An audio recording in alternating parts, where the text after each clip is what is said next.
Muy buenas noches, amigos, y bienvenidos a un programa más de Enfoque.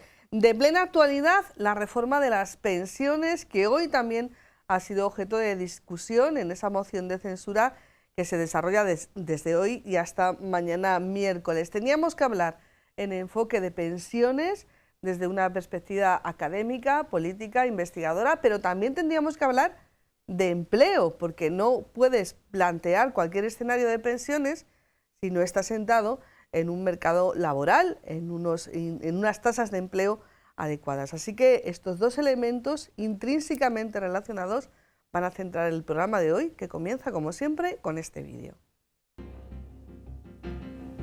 Por decreto y en un Consejo de Ministros convocado de forma extraordinaria. Así ha sido aprobada la segunda reforma del sistema de pensiones el pasado jueves 16 de marzo. Una reforma que incorpora importantes novedades como el destope de las bases máximas de cotización, la duplicación de la cuota de equidad o la nueva cotización solidaria. Introduce un doble mecanismo de cálculo de la pensión. Se podrá elegir entre los últimos 25 años cotizados o la posibilidad de elegir los 27 mejores años de los últimos 29 cotizados. Esta segunda reforma del sistema de pensiones es justificada por el Gobierno para responder a las políticas marcadas por Europa. El ministro Escrivá ha tenido que convencer al mismo tiempo a la Comisión Europea y a sus socios de gobierno antes de poder presentar un texto con posibilidades de ser aprobado. La Comisión Europea, que se ha fijado siempre en el capítulo de gastos, ha aceptado las propuestas llegadas desde el Ejecutivo español, volviendo su mirada hacia el campo de los ingresos. Para ello, desde el Ministerio han señalado a Europa unas cifras que respaldan un cambio estructural en la economía española y su idea de que es realista un aumento del gasto en pensiones sin perjudicar a la competitividad de las empresas españolas, a pesar de que el texto plantea subir las cotizaciones. La Comisión Europea no ha confirmado oficialmente que haya dado luz verde a la propuesta española y esperarán a que se presente formalmente la solicitud del siguiente tramo de fondos de ayuda a la reconstrucción, que está pendiente precisamente de la reforma de la Seguridad Social. La reforma aprobada cuenta con la oposición frontal del Partido Popular y de otros grupos de la oposición. Alberto Núñez Feijóo ha rechazado los cambios introducidos por el gobierno de Pedro Sánchez. Sin embargo, desde el gobierno recuerdan que la reforma del 2011 ya contó con el rechazo del PP, pero no fue derogada cuando llegó al gobierno, aunque sí introdujo cambios. Tampoco cuenta con el apoyo de la patronal, que desde el primer momento se ha sentido obviada en las negociaciones abiertas con los agentes sociales. Los empresarios aseguran que la reforma no solo se ha hecho sin contar con ellos, sino en contra de ellos. Aunque la reforma ya está en marcha, desde el Gobierno aseguran que se pueden aceptar nuevas propuestas en su tramitación parlamentaria. Hoy en Enfoque traemos a debate esta reforma del sistema de pensiones, pero también contaremos con la experiencia acreditada de personas que conocen el mercado laboral, las necesidades de las empresas y las condiciones en las que se hacen las nuevas contrataciones. Pensiones para un futuro a medio y largo plazo y mercado laboral a corto y medio plazo. Dos escenarios que necesariamente tienen que funcionar en un engranaje adecuado, porque son los trabajadores y los empresarios de hoy los que pagan las pensiones de hoy.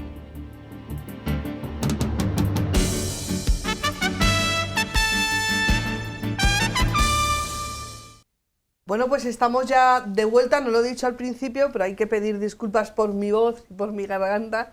Espero llegar, pero si no llego no pasa nada, que tengo aquí a 3 invitados que pueden tomar las riendas del programa perfectamente bien. Nuestra primera invitada, a quien vamos a presentar ahora mismo, iba a decir es nueva en la sala, es nueva en la plaza, pero bueno, tiene una acreditada experiencia profesional y también política, porque tuvo un par de años de actividad política municipal. Amparo Granell, directora de eTalentum, sección Toledo. Muchísimas gracias por estar aquí. Buenas noches. Gracias a ti, Ana, por contar conmigo. Buenas noches. eTalentum.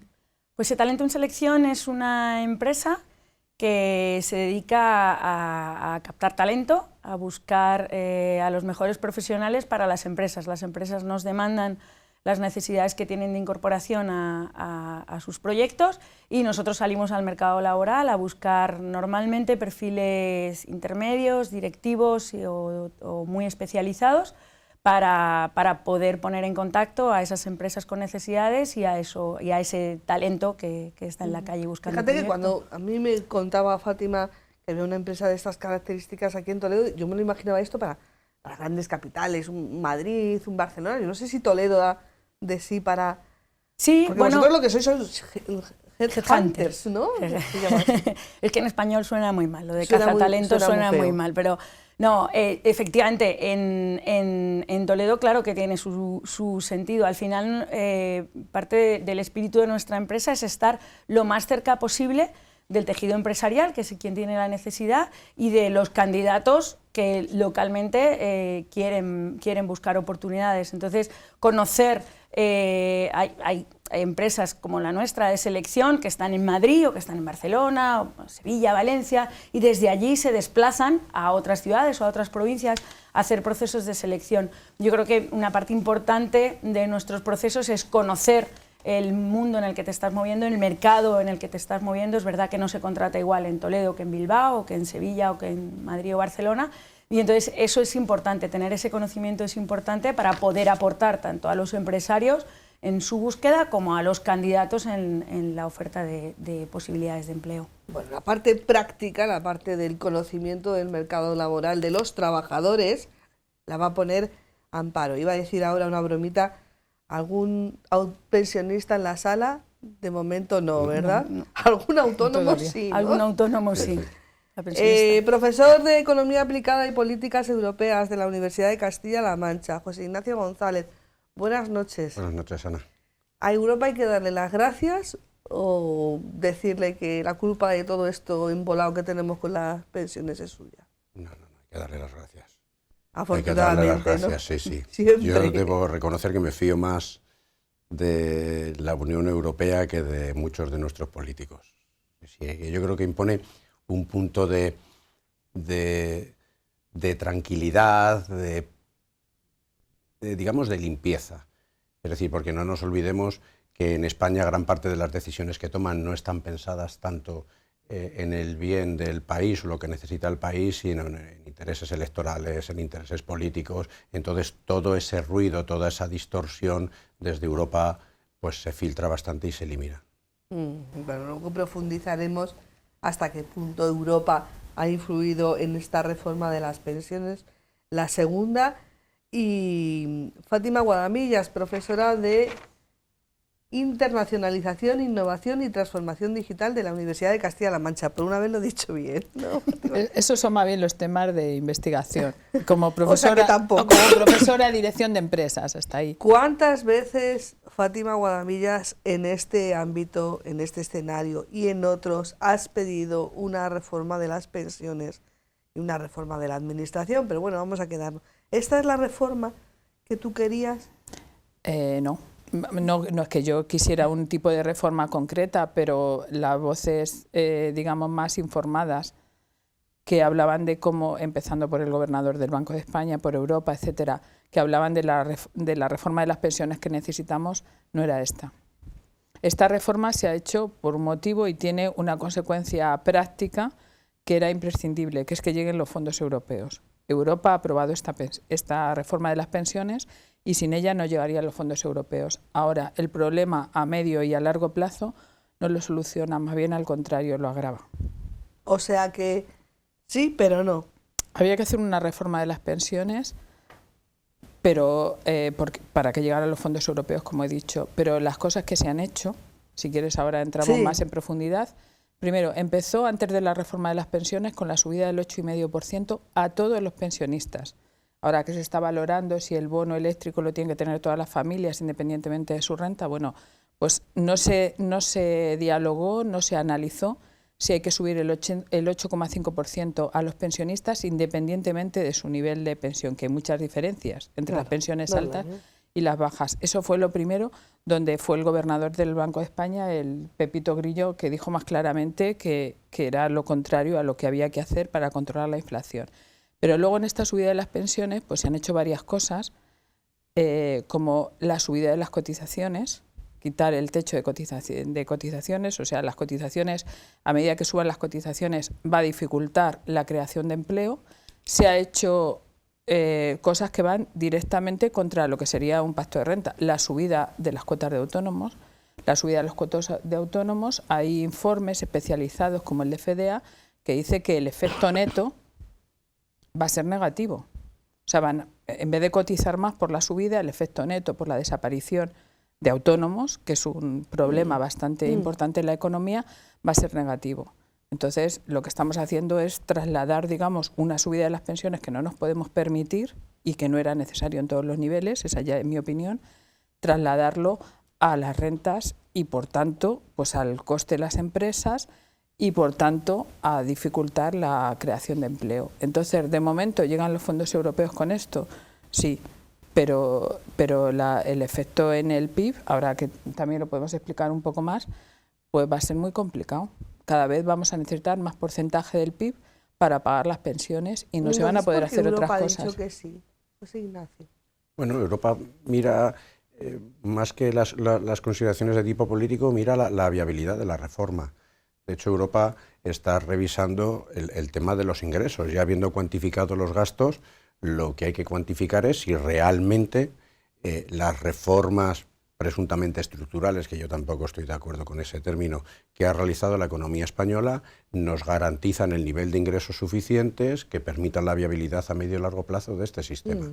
Esa es el gran interrogante, ¿no? Es decir, hemos aprobado un sistema que yo entiendo que, como decía Fátima, al ser una subida lineal por todos los tramos de pensiones, nos encontramos con el mismo problema del bono eléctrico o la bonificación de la gasolina. O el bono cultural que se aprobó ayer para los jóvenes de 18 años. Efectivamente. Es decir, al final vamos contra uno de los principios esenciales del sistema fiscal español, ¿no? Que es digamos, la progresividad y que sea una política económica social donde se ayude a las clases más desfavorecidas y, en este caso, pues aquellas clases que no lo necesiten tanto, pues debía irse a otro tipo de incremento, otro tipo de medidas. Ese es el gran problema. El problema son los ingresos. Es decir, las pensiones tienen un coste nada despreciable de cerca de 12.000 millones de euros al mes, con un porcentaje muy alto del Producto Interior Bruto. Entonces, claro, estamos saliendo del paso, vuelvo a lo mismo, en un año electoral, ni más ni menos, y el que venga detrás que arre, y dentro de 3 años, pues el que se encuentre el problema tendremos que volver a una reforma probablemente del sistema de pensiones. Vamos, En tu día a día, Amparo, por ejemplo, el aumento de las cotizaciones que le supone a un empresario contratar a una persona, ¿es un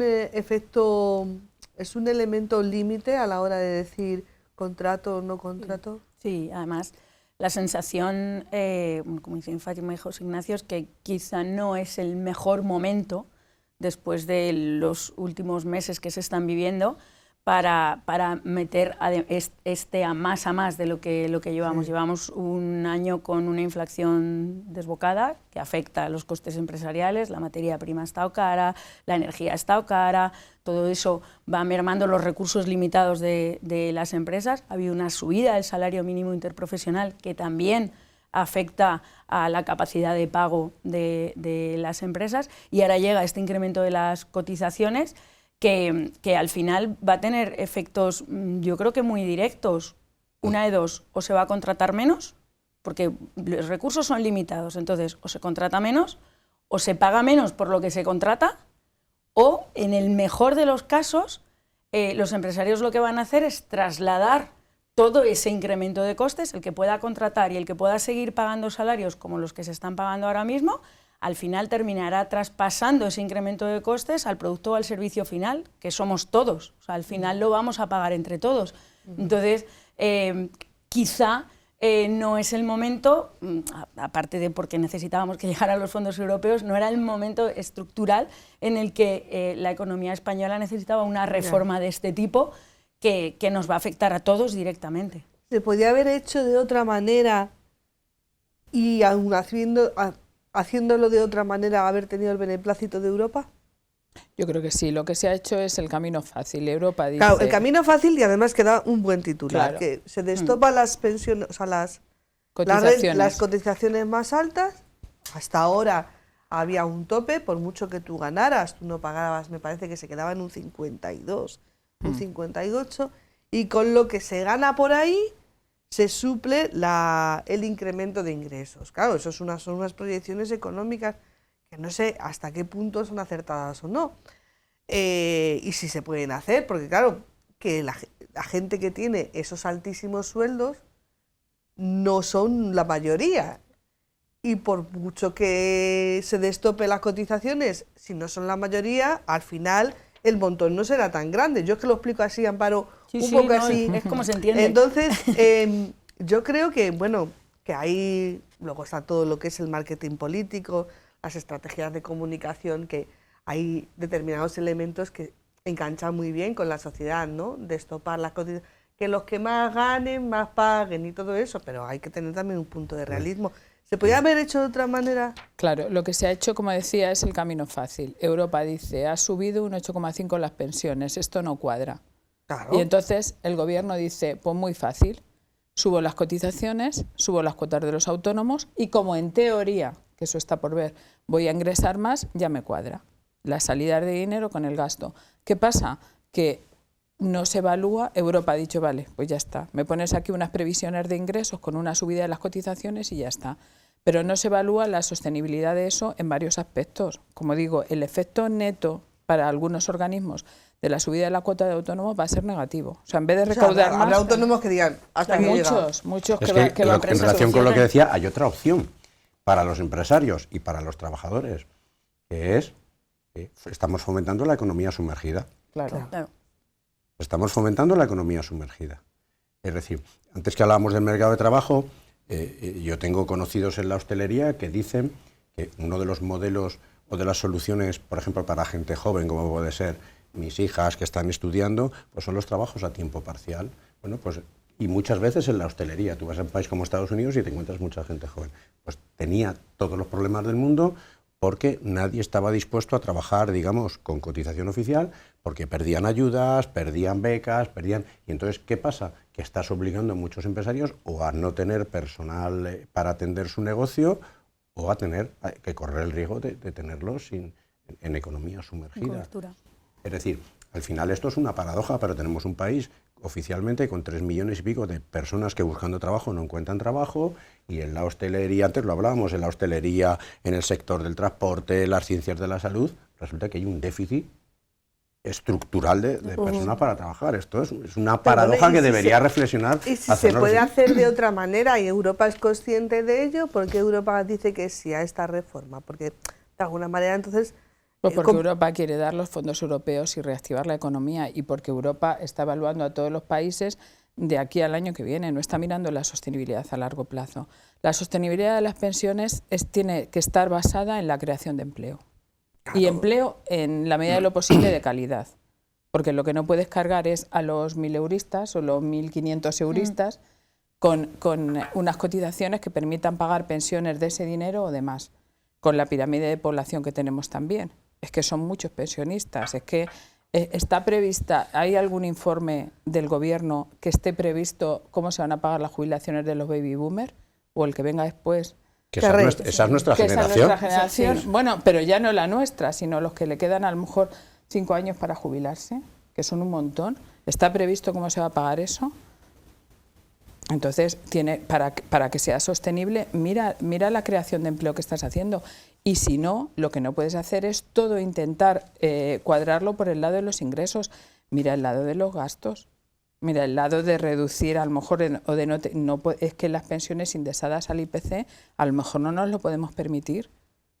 Y menos todas las pensiones. Entonces, mira el lado de los gastos. Bueno, hay algunos políticos que han sugerido también que el gasto de las pensiones, que normalmente se saca de una hucha única, que es la hucha de la Seguridad Social, digamos que se incorpore otra hucha, como es la hucha de los impuestos.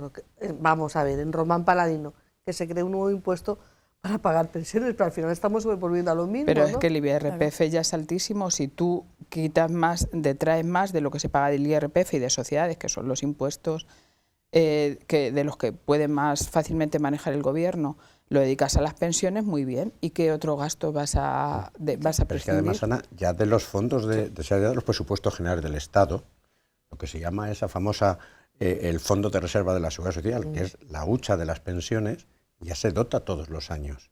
Pues hay algunos datos que deberían hacernos pensar muchas cosas. En el año 2011 esa hucha de las pensiones tenía un saldo de 66.815 millones de euros.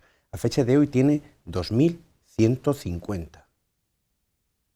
Es decir, en estos años, que es cierto que han venido unos años de crisis económica, pero también de recuperación, de 66.000 a 2.000. Es decir, hay una parte que pagamos con los impuestos. Es decir, si ahora tenemos... Es decir, al final, los ciudadanos tenemos que ser conscientes de que el dinero es un bien escaso, como sabemos muy bien todos los padres de familia, un bien escaso. Es decir, que está muy bien subir las pensiones y está muy bien, todo, pero al final la factura hay que pagarla. Y Europa al final lo que cuenta es lo único que no entra en consideraciones políticas, entra en consideraciones técnicas. ¿Se puede financiar a corto plazo? Sí, adelante. Ya, pero... No entra en lo que va a pasar dentro de 5 años o 10 años o 15 años. No va a pasar. Eso lo tiene que hacer el país. Sería injerencia, ¿no? Entiendo que, Hombre, evidentemente que también. No podría... En cuestiones Otros políticas... países europeos han asumido también un cambio en su sistema de pensiones, por ejemplo en Grecia. O Francia. O por ejemplo Francia. Bueno, abro un paréntesis, esa Asamblea Nacional Francesa cantando la Marsellesa para evitar que se lleve a cabo una moción de censura, me parece muy francés, las cosas como son. Muy chauvinista, Para ¿no? esto los franceses hacen las cosas bien. No sé si voy a llegar, yo lo voy a intentar, nos quedan 30 minutos, espero que llegar. Por ejemplo, la política que se hizo en Portugal, que es nuestro país vecino, hermano, con el que a veces siempre hemos tenido, ¿han sido más exitosas, más sostenibles?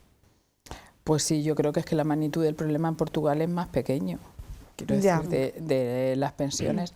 Y todos los países han hecho una cierta política de austeridad. Aquí no se ha hecho austeridad en nada, en nada. ¿Por qué? Porque la recaudación está subiendo con la inflación, pero eso no puede ser ilimitado, porque como mantengamos estas cuotas de inflación, es que vamos a terminar con la pero economía. es que al final es una pescadilla que se muerde, se muerde la cola. Los precios están más caros, subo los impuestos, subo los impuestos, los precios... La espiral precios, salarios, precios, que se claro, estudia eso no en economía. funciona. Ahora mismo oír hablar de políticas de austeridad, de recortes, no sé qué, son palabras prohibidas. No se está haciendo en ningún aspecto. Y eso es lo que ha tenido que hacer Grecia, lo que ha tenido que hacer Portugal y lo que han hecho otros países. ¿Por qué? Porque como hay fondos europeos, porque como hay exceso de recaudación por la inflación, pues ahí seguimos. A ver, Ana, si es que, además, yo ya lo comentaba en otro programa anterior, yo desconfío, por no decir que no me creo, ningún plan, ninguna política económica en un periodo de crisis económica que no exija algún esfuerzo, algún sacrificio.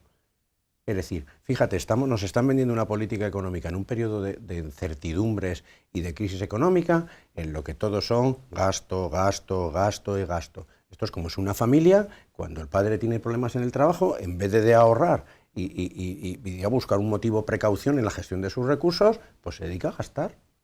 Es que las cosas son mucho más sencillas. Es decir, y es lo que está pasando. Es decir, tenemos unos problemas y unas incertidumbres y que pueden ir en aumento, porque antes también lo comentábamos fuera de cámara. Es decir, las crisis económicas son razonablemente superables, pero aquellas crisis, cuando le añadimos el concepto financiero, y cuando el sistema financiero entra en crisis, son especialmente dramáticas, como pasó en el 2008. Y ahora tenemos un elemento de incertidumbre que no sabemos si va a devengar en un riesgo sistémico o va a ser un episodio puntual de 2 o 3 entidades financieras. Lo de Suiza. Da mucho miedito lo de Suiza. Suiza y Estados Unidos, porque Suiza al final... siempre ha sido gente muy seria, ¿sabes? Muy sosa también, ¿no? Sí. Amparo, siempre los chocolates están muy buenos. Eso es Amparo, y los empresarios, las empresas que se ponen en contacto con vosotros, que me imagino que también pueden tener una dimensión internacional, ¿cómo ven el panorama? ¿Cuál es la percepción? Bueno, yo creo que hay miedo y hay vuelta a ser pequeños y a no expandir. Ahora mismo no toca, hay que ir a las políticas de austeridad, aguantar con lo que se tiene, ver lo que va a durar esto, que tampoco se sabe en esta crisis en la que estamos, si va a ser muy larga o no. Y yo creo que la sensación es que, efectivamente, como decía Fátima al principio, la reforma era necesaria y había que hacerla, pero no con prisas y solo una parte. Yo creo que era importante que en la reforma hubiera habido aportaciones de todos los actores que formamos parte de ese problema y que por lo tanto entre todos deberíamos haber buscado la solución. Y para eso yo creo que habría que haber flexibilizado posturas, pues a lo mejor hay una parte que dice pues no hay que ser más austeros, o otra parte como que dice no, hay que inyectar porque si no, no salimos de esta. Bueno, pues llegar a un entendimiento, a un punto intermedio entre todos, consensuado, que lo que hubiera hecho de esa hipotética reforma de las pensiones es que fuera una reforma de todos y a largo plazo. O sea, que no estemos a que dentro de 2 años o 3 años o 1 año, que es lo que sabemos que puede aguantar esta reforma, haya que volver a fajarse con ello, haya que volver a reactivar. Entonces, la sensación yo creo que es de miedo y de incertidumbre. O sea, esto dónde nos va a llevar y qué. Como contacto directo que tienen los empresarios, te da la sensación que muchas veces hemos hablado en este mismo programa, que una cosa es la economía y otra cosa es la política, y que este país se sustenta porque al final los empresarios, la clase trabajadora también, bueno, pues sigue adelante a pesar de las líneas políticas. Sí, es que o sea, se legisla desde un despacho, pero la realidad está en la calle y la realidad funciona de otra manera, pero no solo a nivel empresarial, a nivel familias. Estamos viendo que se legislan cosas que luego, pues lo que decía antes Fátima, el bono social, pues se legisla de una manera, pero luego la realidad es otra y el funcionamiento del sistema es otro. Entonces, efectivamente, vivimos realidades paralelas y por el momento con pocos visos de coincidir. No quiero que se me pase por alto lo de, no sé si inicio, conato o situación aislada de crisis financiera, tanto de Estados Unidos como de Suiza, pero bueno, de Suiza con implicaciones en Oriente Medio. Pero antes de eso, quería hablar aprovechando que está aquí Amparo, de esas necesidades laborales que hay ahora mismo en nuestro mercado, en la provincia de Toledo. Amparo, me imagino que tiene encima de su mesa no sé cuántos perfiles que tienes que buscar. Cuéntanos cuáles son, porque además tanto a Fátima como a José Ignacio, como profesores universitarios que forman a futuros trabajadores, les interesa, y a muchas de las personas que nos están oyendo, ¿qué es lo que se necesita? ¿Qué es lo que piden las empresas? Pues mira, ahora mismo hay un informe de Infojobs que dice que a pesar de las tasas de paro con las que vivimos y de las cifras que antes daba José Ignacio, hay 3.000 posiciones mensuales que no se están cubriendo. O sea, que las empresas necesitan y no hay trabajadores para cubrirlas.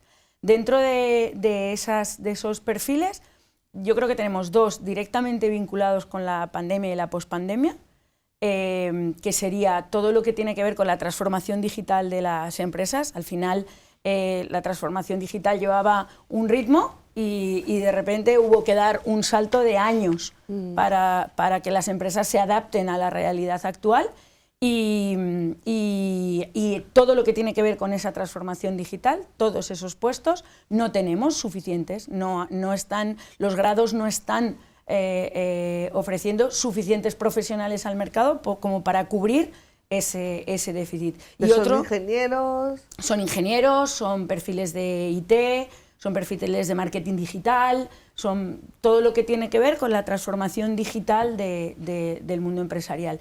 Y otro de los perfiles directamente vinculado con la pospandemia es todo lo que tiene que ver con el mundo logística. El cómo se ha desarrollado el boom que estamos viviendo en las plataformas logísticas, en los envíos, hace que pues, no haya camioneros, no haya transportistas y no haya perfiles directamente vinculados con la logística y con... Esos serían, pues, diríamos, pospandemia. Y luego, porque no hay, porque las escuelas no están dando, las facultades y las universidades no están dando esos perfiles, tendríamos ingenieros, hacen falta todo tipo de ingenieros para todo tipo de puestos, hacen falta perfiles que gestionen datos y que manejen datos, y hacen falta sanitarios. El mundo sanitario sabemos que hay déficit y que según salen ya están trabajando, teniendo en cuenta que lo que hablábamos antes, vamos a una población que cada vez va a envejecer más, que se van a necesitar, vamos a tener más demanda sanitaria, pues todo eso ahora ya no lo estamos cubriendo, con lo cual a futuro tendremos problemas. Y luego en perfiles que nosotros tocamos menos, pero que sabemos que también está habiendo problemas, la crisis de la construcción sacó muchos perfiles a otros trabajos porque no había trabajo en la construcción y se tuvieron que readaptar al mercado laboral, y ahora no hay perfiles para el sector de la construcción y el sector de la hostelería. Todo lo que tiene que ver con la hostelería está sufriendo porque no están siendo capaces de encontrar perfiles. Quizá deberíamos hacer reformas que adapten esos microempleos o tal para que podamos tener esas necesidades cubiertas, pero no lo tenemos. La realidad es que el mercado laboral es bastante poco flexible. ¿Se paga poco o está demasiado...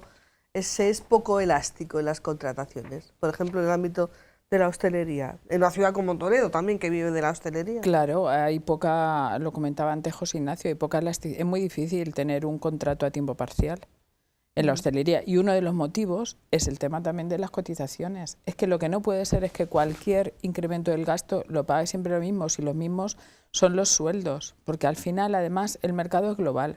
Al final, si los ingenieros les pagan más en otro país, pues se van a otro país. Y las empresas las subes aquí las cotizaciones, les subes el IRPF y les cuesta más contratar, pues es que es más fácil irse a otro sitio o crecer en otro sitio, aunque no se vayan de aquí, que tú no lo veas, pero están creciendo en otro sitio. Entonces, yo creo que encima el coste salarial, esta reforma de las pensiones lo incrementa, con lo cual estamos yendo contra lo que deberíamos hacer, que era la creación de empleo. A ver, es una reforma, por volver otra vez, es que el ministro la ha hecho contra el Pacto de Toledo, porque no hay acuerdo general. O sea, uno de los pilares del Pacto de Toledo es que todos los agentes estuvieran de acuerdo. Y aquí ha sido un real decreto, no ha sido un acuerdo. El Consejo de Ministros extraordinario. Claro, el Consejo de Ministros extraordinarios y contra él mismo. Porque a mí una de las garantías que daba este ministro es que era el presidente de la AIREF, o sea, de la autoridad independiente, de la autoridad fiscal independiente. Y las cosas que decía como presidente de la AIREF ha hecho justo lo contrario, o sea, quiero decir. Y luego, hombre, pensando en el empleo de las generaciones futuras, no, desde luego. No, porque estás dificultando la creación de empleo en España, que ya tiene el mercado todas esas rigideces, porque aquí no pueden trabajar a tiempo parcial, porque las cotizaciones son muy altas, las empresas contratan a lo mínimo. Entonces, esto digamos que agrava el problema. Bueno, pero Europa ha dicho que nos va a dar los fondos, ¿no? Sí, pero es pan para hoy, hambre para mañana. Al final si tenemos una pierna rota, lo que estamos haciendo es poniéndonos una inyección de morfina, pero el problema persiste.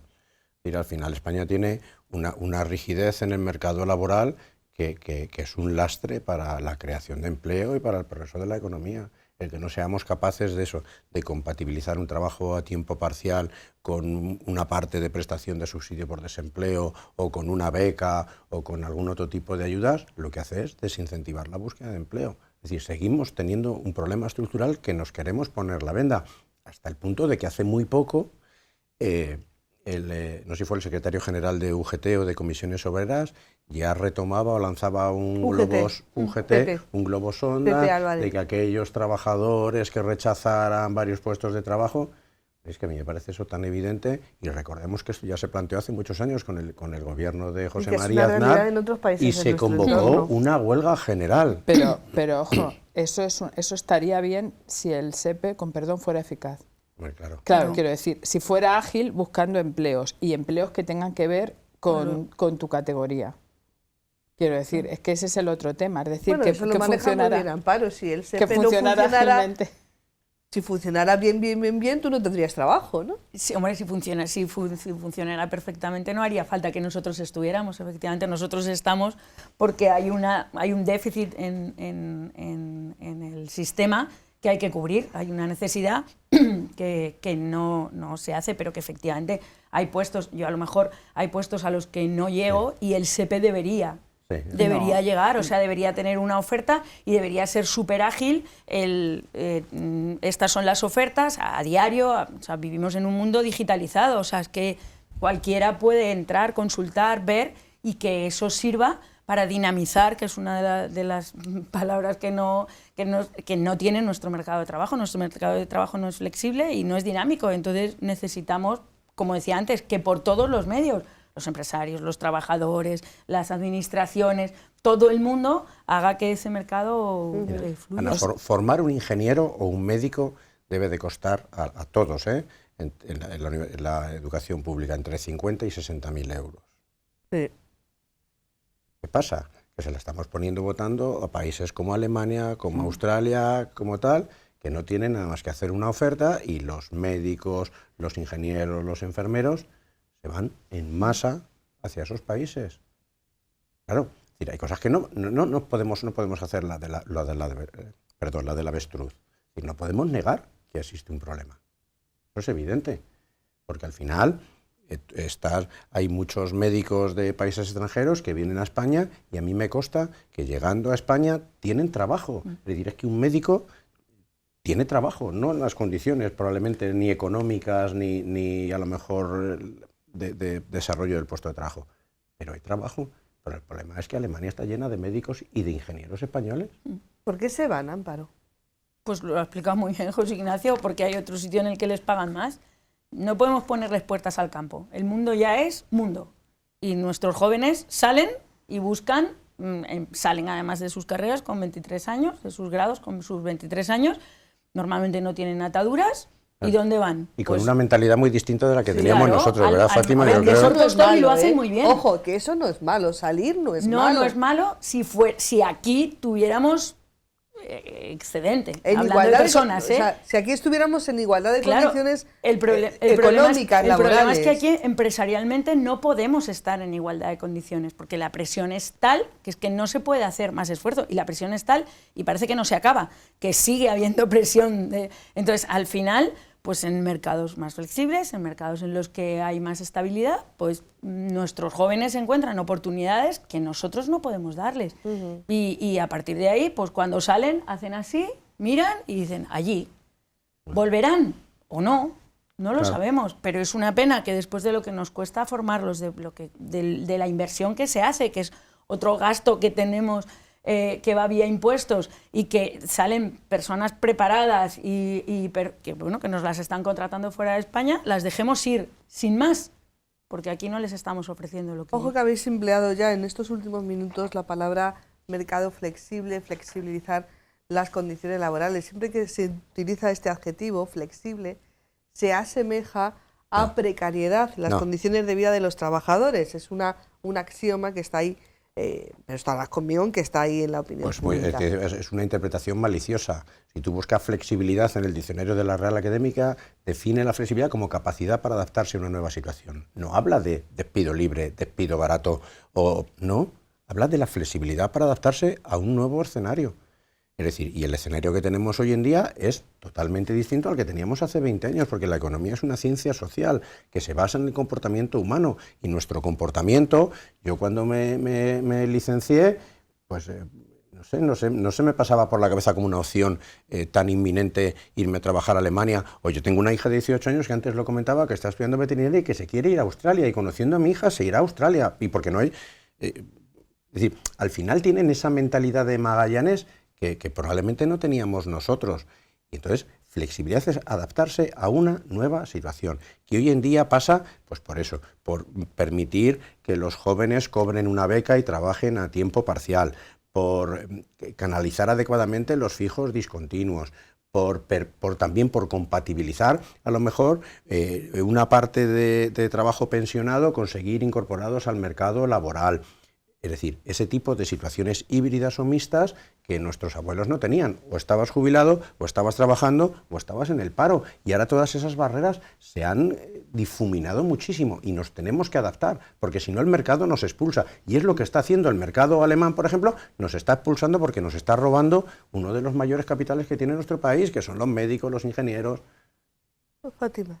Sí, yo estoy totalmente de acuerdo. Primero, además, quería decir que precisamente la valoración tan alta que se tiene de los profesionales formados en España, porque siempre se dice mucho la universidad, que sí, que es lenta para adaptarse a determinadas cosas, pero la formación de los profesionales está muy valorada en Europa y en el mundo, de los profesionales que salen aquí. Eso es lo primero. Y después, entonces hay primera concepción, competimos globalmente por el empleo, competimos globalmente por el talento, eso lo sabe muy bien Amparo. Entonces tú lo que no puedes hacer es cargar con más impuestos la creación de empleo, pues las empresas los crearán en otro sitio, eso está claro. Y luego la flexibilidad es una cosa muy distinta, como decía José Ignacio. Primero, el SEPI, todo esto tiene que funcionar de una manera más ágil, es decir, te tienen que llegar ofertas que tengan que ver con tu perfil. Que no hay ofertas con tu perfil, formación. O sea, no puedes estar sin hacer nada. Y ya cuando rechazas las ofertas de tu perfil y rechazas la formación es cuando se puede plantear que a lo mejor no tenías que tener el subsidio, pero si el SEPE casi nunca te llama o te llama para cosas que están absolutamente en las antípodas, digamos, de tu formación, pues bueno, si los empleos van por otro sitio, pues que se hagan programas de formación, pero es que también a lo que se dedican los fondos de formación sería otro capítulo para estudiarlo. ¿Qué tipo de cosas se ofertan que desde luego no tiene nada que ver con lo que las empresas quieren? Y luego el trabajo a tiempo parcial en España es que es muy caro desde el punto de vista de cotizaciones. Una empresa raramente va a tener para cubrir 8 horas a 2 personas, como puede tener en otros países. Y eso es muy útil cuando tienes niños pequeños y tienes que conciliar cuando estás estudiando, cuando quieres hacer otra cosa. Y aquí no se hace, eso no es precariedad, o sea, tú tienes un sueldo adaptado a que trabajas 4 horas o que trabajas solo por la tarde o que trabajas no sé qué. Pero aquí esos empleos prácticamente no existen. Cogeamos No aquí. existen. No hay, no existen. Porque al final lo que dice Fátima es que le sale tan si caro las como cotizaciones, claro, o sea, aquí la ecuación yo creo que es muy fácil. Tiene que haber empresas que contraten para que haya cotización. Y si eso no se facilita, el que contrates no precariamente, sino con flexibilidad, con adaptación. Estamos hablando de nuestros jóvenes se adaptan a lo que llegue. Pues eso es lo que tenemos que darles, el que nosotros nos adaptemos a lo que se necesita. Entonces, mientras esa flexibilidad no exista, pues se van a ir, si es que se lo están ofreciendo en otro sitio. Y ojo que no hablamos únicamente de titulados superiores, alumnos universitarios con máster, estamos hablando de lo que es el mercado laboral, también estamos hablando de jóvenes que a lo mejor no tienen una formación superior, pero tienen una formación profesional, claro, y podrían tener un contrato de 4 horas en el servicio de la hostelería mientras están, yo qué sé, formando o cobrando una beca. O sea que, pero eso a nivel cotización es muy caro y a nivel estructura es muy complicado. O sea, no puedes tener los contratos, hay que explicar por qué, o sea, todo eso es muy, como llega muy Hacienda, complicado. tiene 2 pagadores. Claro, por eso todo eso se hace muy complicado para el trabajador y para el empresario, con lo cual bueno, es muy difícil. Nos quedan 7 minutos y quería yo plantear una cuestión que yo creo que bueno que está también en el ideario común, y es que esta reforma de pensiones, que ha entrado en vigor ya, se hace en un año electoral. En mayo tenemos elecciones autonómicas y municipales, en noviembre y diciembre tendremos elecciones generales. Estamos en una moción de censura que no va a triunfar, pero bueno, que digamos que estamos en ese contexto electoral. Y yo no sé si tenéis la sensación de que la gente, más allá de, bueno, por encima, verla... O sea, si no estás en los 62, 63, como que no te va a interesar mucho esta reforma, porque todos pensamos, bueno, vendrán otros, lo cambiarán, como pasa con las leyes de educación. ¿De verdad es factible, es realista plantearse una reforma de pensiones a un medio plazo de 10 años? ¿Es realista emplear tantos esfuerzos a nivel político para algo que al final sabes que lo van a cambiar? Yo no creo que sea realista, no, es que debería ser necesario. O sea, es que lo que nos deberíamos plantear es vamos a hacer una reforma de las pensiones a, no sé, los años, no soy especialista en pensiones, en 15, 20, 30 años, y nos sentamos todos los que podemos decir algo de este tema, aportamos, decimos, y llegamos a un consenso, llegamos a una ley única que evidentemente se tendrá que modificar, claro, porque estamos hablando de que la sociedad evoluciona y habrá que modificarlo y habrá que meter reformas puntuales, pero que a un largo plazo, cuanto más largo mejor, tengamos claro cuáles son los ingresos, cuáles son los gastos y cómo lo vamos a poder pagar. Yo creo que no es o sea, no es realista, pero sí debería ser necesario y fundamental. Sí, Ignacio. Y además hay otra variable que hay que tener en cuenta, que es la pirámide poblacional y la pirámide demográfica. Es decir, que no se espera los próximos 10 años. Hemos hecho una reforma, uno tiene la sensación de que se ha hecho una reforma de pensiones con una foto fija, que es la situación que tenemos ahora, pero que en los próximos 10 años esto va a cambiar radicalmente. Es decir, y al final, no nos engañemos, la población activa, que ahora se sitúa en torno a ligeramente por encima de los 20 millones de personas, está bajando, y el número de gente que cobran pensiones, bien de jubilación, de viudedad o de incapacidad, está subiendo. Es decir, al final la esperanza de vida aumenta, al final tenemos unos salarios medios más bajos, con lo cual la recaudación vía seguridad social son más bajos, y nadie hemos hecho una reforma deprisa y corriendo, simplemente para el titular del periódico de este gobierno, pues digamos, apoya a las clases sociales o consigue una serie de acuerdos específicos. Es decir, como siempre en los políticos españoles nos sobra cortoplacismo y nos falta, primero, la posibilidad de llegar a acuerdos entre todas las fuerzas políticas y una visión a medio y largo plazo, que en este caso es esencial e imprescindible. ¿Que se va a tener que cambiar? Pues probablemente. Es que son tendencias que no se van a cambiar. Es decir, cada vez trabaja menos gente, cobra menos y cada vez la esperanza de vida va aumentando, con lo cual cobramos mucho más tiempo pensiones. Llegará un momento en que, como se ha hecho en Francia y se hizo en España hace un tiempo, la edad de jubilación se demore, se retrase y tengamos que trabajar más años para garantizar las pensiones de las nuestras y las de los que vengan detrás. Bueno, de momento en Francia han pasado de 62 a 64, aquí estamos en 67 desde hace, creo que el 2000. Y va aumentando paulatinamente. Y va aumentando, Fátima. Sí, pero en Francia lo que no se dice es que tienen unos años, o sea, para el cálculo de las pensiones tienen como 40 o 50 años. Sí. O sea, que eso te da una pensión... Bueno, pero también dependerá de cómo vaya evolucionando la demografía. Hace unos años la gente se incorporaba antes a trabajar porque terminaba antes de su formación, sus estudios universitarios y tal. Ahora la gente se incorpora con 24, 25... Claro, ¿sabes? eso es lo que estamos hablando, que estamos reduciendo cada vez más Por eso te la estoy base diciendo. de cotización de la que tienen que salir los ingresos y con sueldos, porque además en esto también hay que hacer una pedagogía. Tú no puedes explicar los sueldos, el salario mínimo, cualquier cosa como lo que cobra el trabajador. Tienes que ver lo que le cuesta a la empresa para ver la fotografía completa. Eso sí que es verdad, que es un gran fallo. Es que la gente no sabe nadie hace realmente lo que es pedagogía, tu es decir, nómina. Tú cobras 1.000 no sé cuántos euros, que es el salario mínimo, pero el empresario a lo mejor paga 1.600. Eso tiene y por eso va a crear cada vez menos empleos. Y el despido cuesta lo que cuesta, que ese es otro capítulo. Y luego, en cuanto a lo de la reforma de las pensiones, es que ya se hizo en España, que eso era el Pacto de Toledo. El Pacto de Toledo era sacar del debate electoral las pensiones. O sea, el problema era tan importante, se lleva tanto porcentaje de cotización, o sea, de recaudación del IRPF en las pensiones, que acordaron sacarlo del debate electoral, hacer acuerdos que se hicieran a medio y largo plazo y que independientemente del gobierno, que se tendría que hacer a lo mejor con la educación y con otras cosas, pero en las pensiones se hizo y ahora se lo acaban de cargar.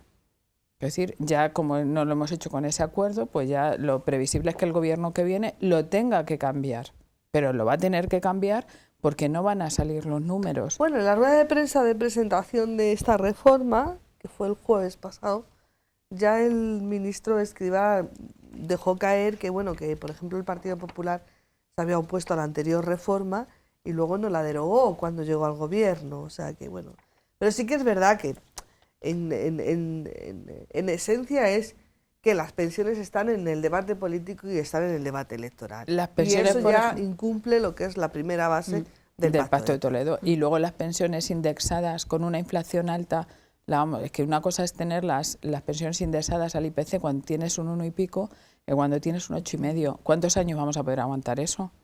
Bueno, lo que esperamos es que no llevemos muchos años con un IPC al 8,5, ¿no? Ya, pero aunque esté en el 6 o en el 5, claro, es que eso va a ser muy difícil de aguantar. Mira, Ana, porque tenemos muy poca memoria.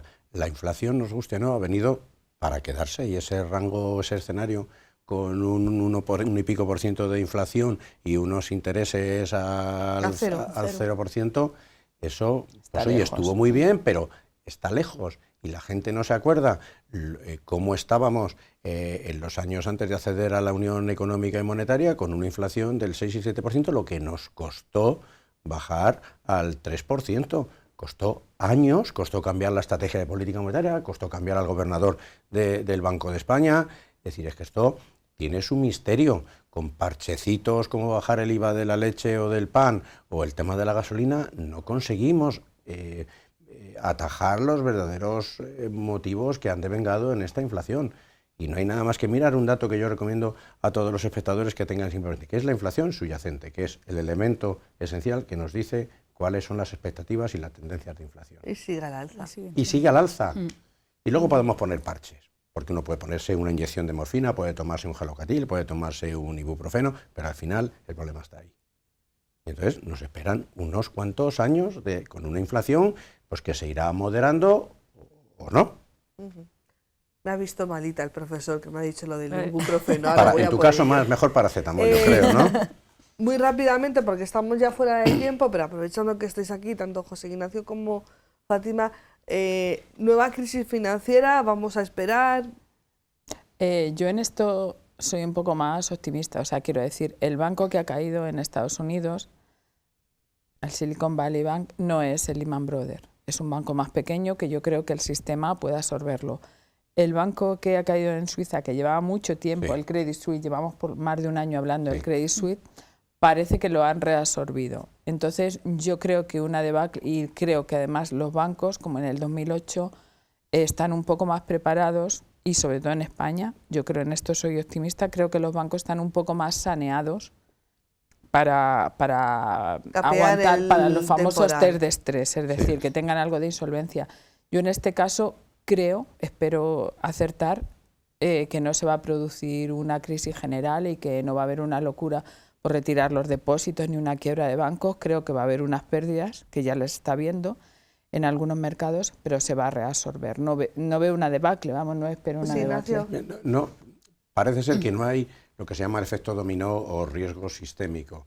Y al final el Silicon Valley Bank es el 16º banco de inversión en Estados Unidos, ¿no? Y ha sido un problema muy puntual. Lo que debe hacer esto replantearnos es si la política monetaria antiinflacionista de subida de los tipos de interés ha sido demasiado rápida y demasiado intensa. Es decir, si hemos subido demasiado rápido los tipos de interés. De hecho, y eso nos afecta a todos, el Euribor ha ido bajando porque el mercado pues ha descontado ya que no se va a intensificar la política monetaria. Entonces, el Banco Central Europeo y la Reserva Federal de Estados Unidos tienen una función únicamente antiinflacionista y no velar por el crecimiento del Producto Interior Bruto, por las crisis, y eso han hecho, pero previsiblemente en un escenario no adecuado, y han subido demasiado rápido los tipos de interés. Bueno, los tipos de interés los pueden haber subido demasiado rápido, y de eso lo saben bien aquellas personas, por ejemplo, que han suscrito una hipoteca, pero los tipos de interés a nivel de depósitos, a nivel de pequeños ahorradores, ahí se han quedado. El negocio bancario siempre se dice que es muy asimétrico, y esto es un elemento de asimetría. Sí, como lo del los tipos de interés y la gasolina, ¿no? Sí. Totalmente. Bueno, pues muchísimas gracias, Fátima, José Ignacio, Amparo. Como eres nueva, espero que hayas estado a gusto. Encantada. Que te haya gustado la experiencia. Sí, me ha encantado. Y gracias por contar con nosotros. Que hasta una nueva ocasión estaremos encantados de recibiros. A todos ustedes, amigos, volvemos la semana que viene, esperemos que un poquito mejor. Voy a tomarme el paracetamol. Buenas noches.